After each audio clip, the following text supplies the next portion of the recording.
Evangelho, terça-feira da 23ª semana do Tempo Comum. O Senhor esteja convosco, Ele está no meio de nós. Proclamação do Evangelho de Jesus Cristo, segundo São Lucas. Glória a vós, Senhor. Naqueles dias, Jesus foi à montanha para rezar e passou a noite toda em oração a Deus. Ao amanhecer, chamou seus discípulos e escolheu 12 dentre eles, aos quais deu o nome de apóstolos. Simão, a quem pôs o nome de Pedro, e seu irmão André, Tiago e João, Filipe e Bartolomeu, Mateus e Tomé, Tiago, filho de Alfeu, e Simão, chamado Zelota, Judas, filho de Tiago, e Judas Iscariotes, aquele que se tornou traidor. Jesus desceu da montanha com eles e parou num lugar plano. Ali estavam muitos dos seus discípulos e grande multidão de gente de toda a Judéia e de Jerusalém, do litoral de Tiro e Sidônia. Vieram para ouvir Jesus e serem curados de suas doenças. E aqueles que estavam atormentados por espíritos maus também foram curados. A multidão toda procurava tocar em Jesus, porque uma força saía dele e curava todos. Palavra da salvação. Glória a vós, Senhor. Terça-feira da 23ª semana do Tempo Comum, em nome do Pai, do Filho e do Espírito Santo. Amém. Queridos irmãos e irmãs, damos prosseguimento à nossa meditação do 6º capítulo do Evangelho de São Lucas. São Lucas, agora, no trecho que acabamos de ouvir, nos apresenta a eleição, a escolha dos 12. Olha que interessante, meus irmãos. Quase sempre pensamos no chamado de Mateus, no chamado de Pedro, de André, de João, de Tiago, de Bartolomeu e todos aqueles cuja narrativa são mais evidentes para a gente na Sagrada Escritura, e imaginamos que eles começam de imediato a serem apóstolos. Entretanto, os evangelhos sinóticos marcam um momento específico em que o Senhor os chama a essa condição de apóstolos. O que isso significa dizer, Padre? Significa dizer que quando o Senhor disse a Mateus, vem e segue-me, o chamou para ser seu discípulo. O chamou para estar junto dele, para que acompanhasse e ouvisse a sua pregação, para que acompanhasse e testemunhasse os seus ensinamentos e os milagres, os sinais messiânicos, para que, acolhendo a pregação do Messias, se convertesse. E para que, respondendo prontamente ao seu chamado, enfim, se entregasse completamente a ele. O que isso quer dizer? Que existiu um espaço entre o momento em que Pedro deixou a barca e passou a seguir Jesus e o momento em que o Senhor o chama para uma condição diferente da condição anterior. Ou seja, que o separa do meio dos discípulos para que ele possa compor o grupo dos 12 e depois, como vamos ver no Evangelho de São Marcos, o separa no grupo dos 12 para que esteja junto aos 3 mais íntimos ao exercício da sua missão messiânica. E, por fim, o separa desses 3 numa proximidade exclusiva. Porém, é importante que tenhamos presente essa verdade que vai de encontro àquilo que já falamos em outro momento. Como assim, Padre?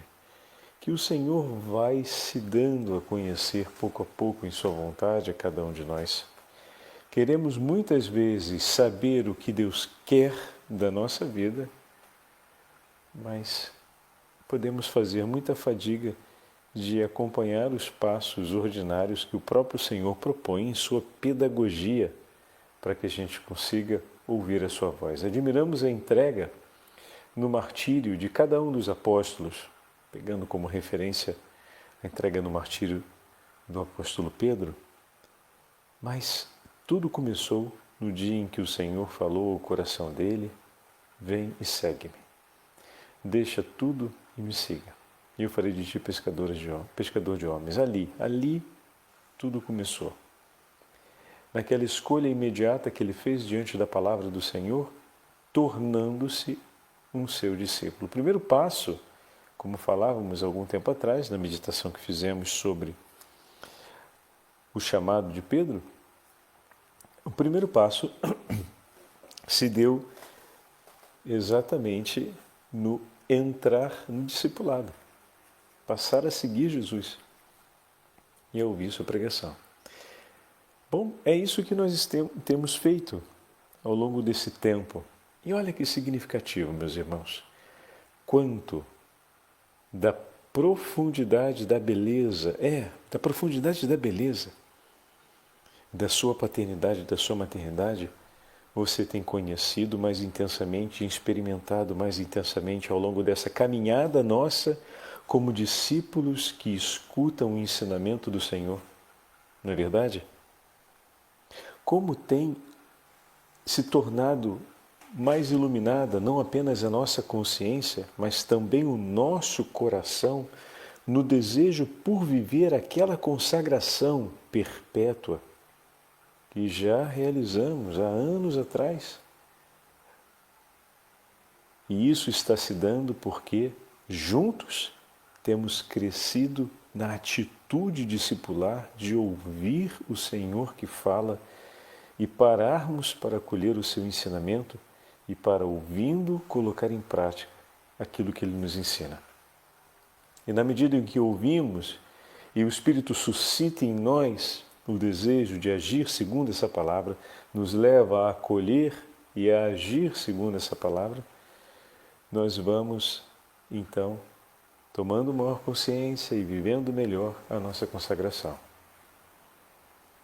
Então, esse passo do discipulado é algo fundamental para todos nós cristãos, todos nós que queremos caminhar na vocação que o Senhor nos propõe. Não há possibilidade de caminhar na vocação sem que haja um autêntico discipulado, marcado por essa escuta e por essa companhia frequente do Senhor.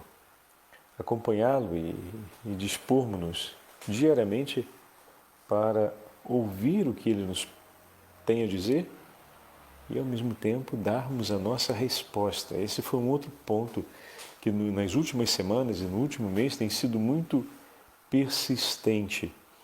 Como, na medida em que ouvimos, vamos confirmando a nossa resposta. E vamos entendendo dessa forma, como já falamos em outros momentos também, que muitas vezes as tentações e dificuldades que aparecem são ocasiões privilegiadas para realizarmos a renovação da nossa escolha. Não são momentos que nos levam à desistência ou então à dúvida quando mantemos o discipulado da escuta. Para que o momento de tentação não seja interpretado como a hora da desistência e da dúvida, é preciso que nós estejamos nessa condição de discípulos que escutam. Então as tentações virão e nós, se estivermos nesse exercício perene, conseguiremos compreender pelas luzes do Espírito Santo e, obviamente, por uma consciência que se ilumina através do ensinamento do Senhor, que tratam-se de momentos privilegiados para confirmarmos, para professarmos a nossa fé, para declararmos o nosso amor pelo Senhor e para fazermos memória do amor do Senhor por nós, porque ninguém atravessa um tempo de tentação sem fazer memória das promessas, como já falamos várias vezes, e das palavras do Senhor para cada um de nós. E como a vida dos nossos irmãos santos tem nos ajudado sistematicamente a entendermos isso, na medida em que vamos meditando também. Porque aqui tem um outro aspecto interessante. O discipulado de nossos irmãos mais velhos na fé os santos nos ensinam a manter o nosso passo no discipulado. Na medida em que eles vivem a vocação que o Senhor propôs a cada um deles e a vivem intensamente, eles se tornam para nós ensinamento discipular. Olhando para eles, a gente vai aprendendo a viver como discípulos do Senhor. Não é sem razão que a vida dos santos nos inspiram tanto desejo de perseverança, aquece o nosso coração, nos anima. Em alguns momentos pode parecer que nos intimida por conta do grau de excelência, mas se lembramos aqui, aquele dia que meditamos juntos de Santa Rosa de Lima, que começamos a olhar o passo a passo de onde começou e como foi, não nos assusta, não nos impressiona tanto, não nos intimida. Por quê? Porque nós vamos percebendo como também aquela nossa irmã foi aos poucos do discipulado compreendendo o que Deus tinha para lhe dizer. E falamos disso outro dia. Como o Senhor vai aos poucos revelando mais e mais e mais ao nosso coração, de maneira que a cada novidade que Ele nos fale e que é essencial, falávamos outro dia a respeito de São Pedro, Aquilo que o Senhor falou para ele na barca, na pesca milagrosa, conforme Lucas narra para a gente, foi uma das palavras decisivas para a vida de São Pedro. Marca um divisor de águas na vida do apóstolo. Hoje é um outro dia como esse. Não só na vida de Pedro, mas na vida dos 12. Jesus sobe a montanha para orar e passa a noite inteira em oração. Então, os apóstolos estão junto com os discípulos e a multidão. A gente percebe que tem a multidão, são todos aqueles que de momento e por ocasião vão ao encontro do Senhor. E já tivemos a oportunidade de falar um pouco dessa multidão, o quanto eles se maravilham por aquilo que veem, o quanto ao buscarem o Senhor, o buscam com um coração sincero, outros com um pouco mais de curiosidade ou menos, mas vimos que na multidão, por exemplo, que o interceptou, digamos assim, no caminho que fazia na Decápole, ontem, tivemos a ocasião de meditar isso, ontem não, isso foi no domingo, com o Evangelho de São Marcos, desculpa a confusão. Tem ali aqueles que não são nem da tradição de Israel, são pagãos, mas que levam com esperança e temor a Deus o seu amigo que é surdo e mudo, para que o Senhor o pudesse curar. Então, ali nós vimos a aliança de compaixão com aquele que sofre, vocês lembram desse comentário na meditação, a aliança de compaixão com aquele que sofre por parte dos amigos, o fato de que esperavam em Deus a assistência da sua misericórdia e o levaram até Jesus. E quando chegam ali, entregam a Jesus e pedem que Jesus cumpra um gesto que supõe que no coração deles haja fé. Significa estender a mão, significa tomar sob a sua autoridade a vida daquela pessoa que eles amam. Eles confiaram a vida do amigo a quem tanto amavam à autoridade de Jesus, ao poder soberano do Senhor. Que bonito esse gesto, E Jesus ali ora, enfim, não vou tomar aqui e repetir a meditação do domingo, mas o Senhor cumpre o gesto da oração, como nós falávamos. Aqui, hoje em Lucas, ele cumpre de novo o gesto da oração, mas enfim, aquilo dali marca o fato de que, por que o padre está fazendo essa referência? Porque dentro da multidão tem essa qualidade, ou seja, a multidão, por mais que seja amorfa, na diversidade de intenções e de expectativas, existem essas disposições exponenciais presentes naquela multidão. Como, por exemplo, foi o caso do centurião, que junto com tantos outros se apresenta para suplicar pelo seu servo.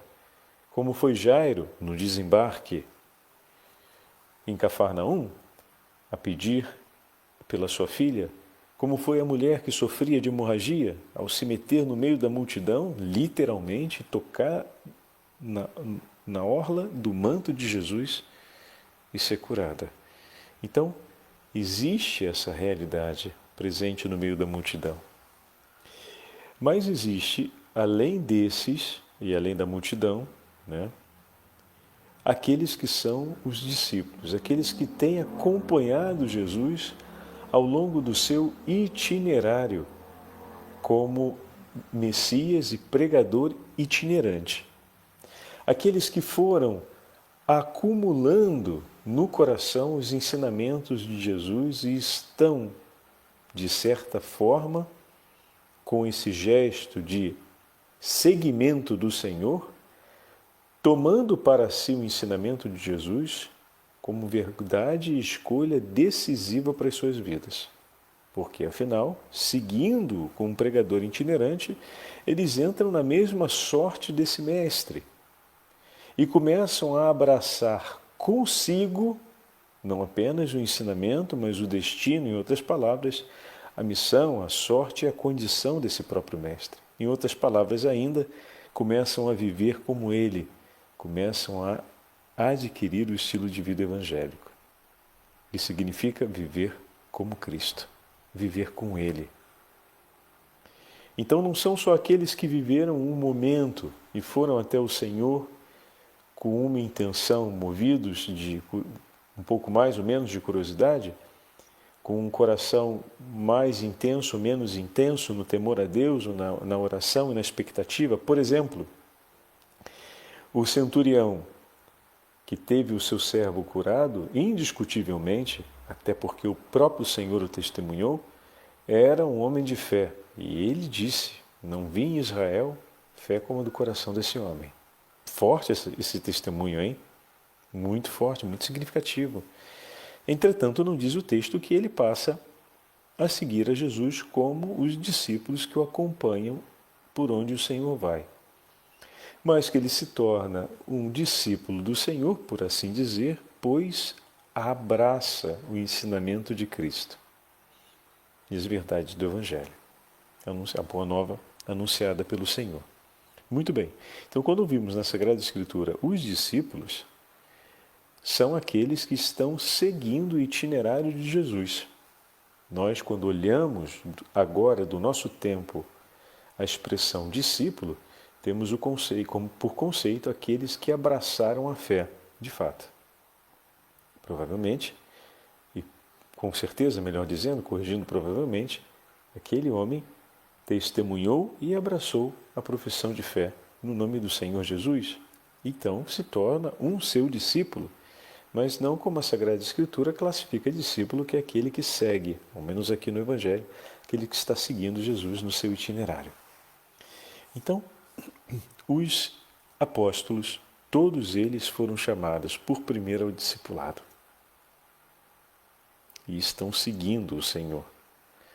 Estão, desse modo, aumentando cada vez mais, ou melhor, estreitando cada vez mais a sua aliança de vida com o Senhor. E cada vez mais estão tendo o temor a Deus, estão tendo a esperança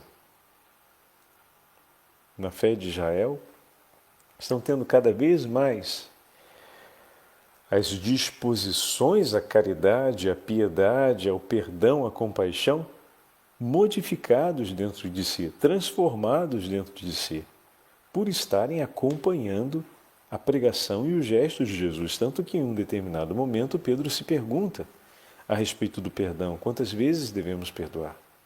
Eles estão acumulando todos esses ensinamentos a respeito da pureza de coração, a respeito dos hábitos antigos que a tradição rabínica havia trazido, e estão, ao ouvir Jesus, recuperando os ensinamentos e a centralidade fundamental da lei mosaica. E isso os leva a reviver os valores centrais da fé de Israel, e dessa forma conseguirem abraçar com maior clareza o ensinamento evangélico.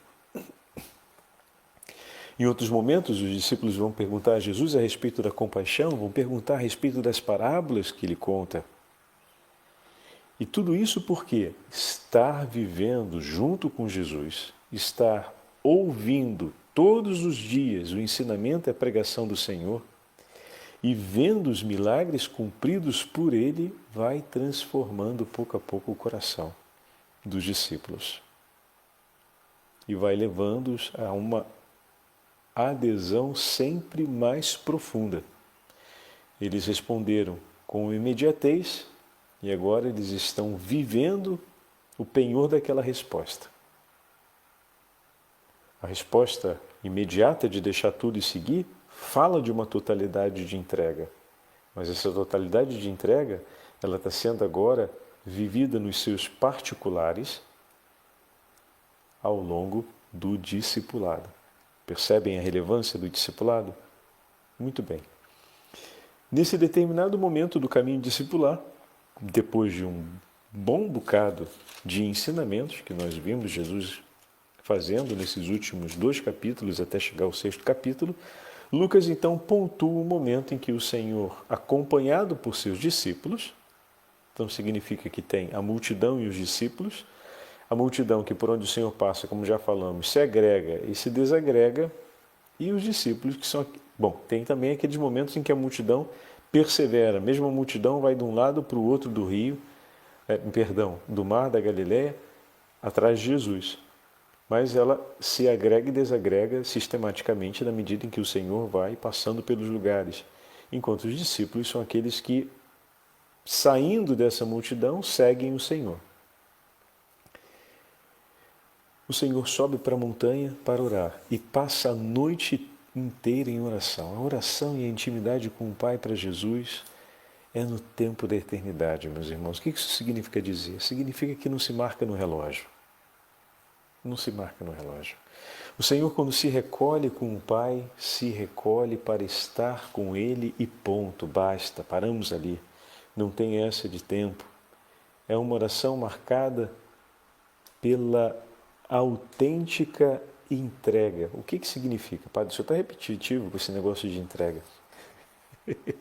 A autêntica entrega se refere ao fato de você não tomar a iniciativa sobre a tempística. Você, quando está diante de alguém que você ama, você para no olhar da outra pessoa e parece que, sem palavra alguma, tudo consegue ser dito. O relógio continua o seu ritmo, continua fazendo o seu trabalho, continua cumprindo a sua tarefa. Mas a gente entra num tempo de eternidade, quando o que nos une com o outro é o amor que profundamente marca o nosso coração e o coração do outro. Quando nos encontramos num olhar de amor, o tempo segue o seu caminho e nós entramos num novo tempo, o tempo da eternidade, o tempo que não conhece começo, nem meio, nem fim, pois esse tempo é um sempre, é eterno. Entenderam? Assim como pode acontecer entre um casal e um namorado, isso acontece por excelência na relação com Deus. E entre o pai e o filho, essa é a marca que contradistingue a intimidade dos dois. Então, todas as vezes que Lucas narra os momentos de oração de Jesus com o Pai, eles são sempre de recolhimento com o Pai, eles são sempre de uma abundância enorme. E a gente pode dizer, caramba, Jesus rezava pra caramba. Bom, rezava pra caramba se a gente olha do ponto de vista do relógio. Mas se a gente perguntasse para ele quanto tempo levou aquela oração, que para nós na conta do relógio foi uma noite inteira, talvez ele dissesse que foi como um piscar de olhos. Passou tão rápido. seria a resposta tentando adequar o sentimento à contabilidade do relógio. Passou tão rápido, como se eu não percebesse. Só que não passou rápido porque tudo foi percebido. Quando se ama, nada se perde de tudo que se percebe dentro do coração e de tudo que se percebe no coração do outro. Então é o tempo justo, é sempre o tempo certo, o tempo suficiente, o tempo adequado, porque é eterno, é completo. Entendem? Pois bem, depois de uma noite inteira de oração, depois de um recolhimento tão íntimo com o Pai, o coração de Jesus vem com uma palavra. E essa palavra significa, a imagem é tão bonita, depois que amanheceu, ou seja, no raiar do sol, no raiar do novo dia, Jesus chama os discípulos para próximo de si. Ele, vindo do recolhimento com o Pai, orienta a sua voz, ou seja, chama para junto de si os seus discípulos. E quando esses se aproximam, ele então escolhe 12. Eis ali o fruto da intimidade com o Pai. É a escolha dos 12 apóstolos. Quem são os sucessores dos apóstolos, meus irmãos? São aqueles que estão na intimidade entre o coração do Pai e do Filho. Como nós temos que amar os nossos bispos. Como nós temos que amar o Santo Padre. Porque nenhuma dessas escolhas, nenhuma sequer, está fora da intimidade do coração do Pai e do Filho. Em outras palavras, está fora da expressão do amor que acontece no seio da Trindade. É bem verdade que quando vemos um dos nossos pastores caminhando mal, seja no testemunho pessoal, seja na experiência de fé, o nosso coração se dilacera em dores e a gente chora, angustiado por isso. Mas que não venha em nossa mente, sequer por um instante, a ideia de que Deus talvez tenha se equivocado. Porque cada vez que esse chamado acontece, ele acontece como o fruto mais íntimo da intimidade do coração do Pai, do Filho e do Espírito Santo. Ele é o sussurro de amor do seio da Trindade. E como podemos dizer amar a Deus se não amamos aqueles cujo nome sussurra, é sussurrado na intimidade da Trindade? O quanto a Santíssima Mãe de Deus ama cada um dos nossos pastores, porque o nome de cada um deles ecoa entre sussurros de amor no seio da Trindade. Com que zelo, meus irmãos, nós somos chamados a rezar pelos nossos bispos e para amá-los com tanto carinho. E sempre que por algum instante ou momento sentimos algum desgosto ou provarmos algum sofrimento na relação com eles, recordemo-nos do coração de Nossa Santíssima Mãe, que vendo e sentindo a inconstância e o desamor que ronda o coração de seus filhos, se apressa o máximo possível para ajudá-los a voltar a amar como são amados por Deus. E que seja esse o nosso zelo de amor na hora de rezar pelos nossos pastores. E desse modo, o Senhor então escolheu os 12. E deu a cada um deles um trono, sobre a qual sentarão na glória dos céus, para julgar as 12 tribos de Israel. Deu a eles a mais alta dignidade nos céus, de todos aqueles que foram chamados por Ele e que serão chamados por Ele ao longo da história. Porque colocou-os como os alicerces da Santa Madre Igreja, os defensores da sua Santíssima Esposa, e os enviou em seu nome para que confirmassem a fé de todos que Ele ama e quer salvar, por quem ofereceu o seu sacrifício redentor, em outras palavras, eu e você e as nossas famílias. O Senhor esteja convosco, Ele está no meio de nós. Pela intercessão dos nossos santos apóstolos e da Rainha dos Apóstolos e Mãe da Igreja, a Beatíssima Virgem Maria, abençoe-vos o Deus Todo-Poderoso, Pai, Filho e Espírito Santo. Amém.